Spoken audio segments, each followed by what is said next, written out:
What's going on, guys? I'm Dylan from the Offshore Gamescast, and this is my review of the PC version of Road 96 Mile Zero. For starters, if you haven't played the original Road 96, then I absolutely recommend checking that out before even looking at this. While Mile Zero is a prequel, it's much more enjoyable if you understand the story, characters, and the worlds that are introduced in Road 96. With that being said, I think Mile Zero does a great job of keeping the same style of writing and character building from Road 96 while offering a completely different style of gameplay. In Mile Zero, you play as Zoe, perhaps the most important character from Road 96, and her best friend Kaito during the events that lead up to Road 96. While Zoe and Kaito are the main focus, there are a few other recurring characters and Easter eggs to those in Road 96, but I won't go into specifics, you can discover those for yourself. Long-running fans of DigiArt may even notice that Kaito is from their first game, Lost in Harmony. However, that's not necessary to play to enjoy Mile Zero. Zoe and Kaito come from very different backgrounds, and their influence on each other is up to you throughout Mile Zero. Zoe's father is the wealthy minister of oil who works for President Tyrak and his corrupt and downright evil regime. Kaito's family is not nearly as privileged and has a much more negative look on Tyrak than Zoe's family, specifically her father would. Both characters have a morality meter that gets affected by your choices in the game, whether it's dialogue choices or your choice of graffiti over political posters. This meter either has them questioning everything they grew up with or doubling down on it. As such, Zoe could end up with a completely different perspective thanks to Kaito, vice versa, or they end up on completely opposite spectrums. Where each character falls on this meter has big implications for what choices you're able to make at the end of the game, so be sure to choose carefully. While a lot of that probably sounds familiar to fans of Road 96, the gameplay is certainly different.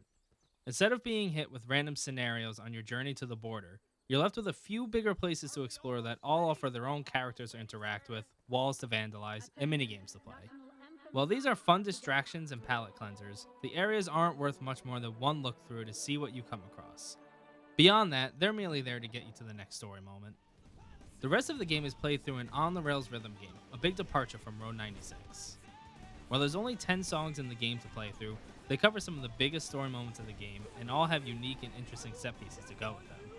For the most part, Kaito rides a skateboard and Zoe rides her rollerblades as you move left to right on the track, collecting orbs as you jump over and duck under obstacles to avoid them, along with QuickTime events that match the rhythm of the song. Since each song seemingly takes place partially in reality and partially in their minds, this allows them to have over-the-top, sometimes psychedelic level design that makes for a beautiful end product, which is shown by the fact that you're riding up the side of a tower as a giant bodyguard climbs after you while the Offspring plays in the background. Each song and level are not all that difficult to complete. Checkpointing is generous if you run into an obstacle, and the progressive difficulty of each song felt natural. There were some challenging spots if you're going for the S+ ranking for each song, but that's completely unnecessary for those that are just here for the narrative. I'm personally a big fan of rhythm games and enjoy the changes they made to the gameplay for this experience. All of the songs are enjoyable, and just like the original Road 96, I'll be adding a couple of them to my playlist to listen on my own time. Ultimately, I think the biggest flaw of the game is that it's missing the urgency and anticipation of what will happen that was so strong in Road 96. This mostly falls on the fact that we know the ending, at least for Zoe, which mostly allows you to piece together the rest of it. I think this is a fun addition to Road 96 and Zoe's character, and would be fun exploring a similar concept with other characters. However, it does not stand on its own and doesn't have the same emotional weight that Road 96 has. My final score for Road 96 Mile Zero is a 7.5 out of 10.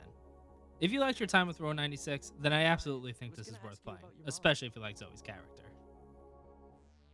If you enjoyed this review, subscribe to our YouTube channel for more gaming content, and be sure to tune into the Offshore Gamescast every Tuesday on all podcast providers and offshoregamescast.com.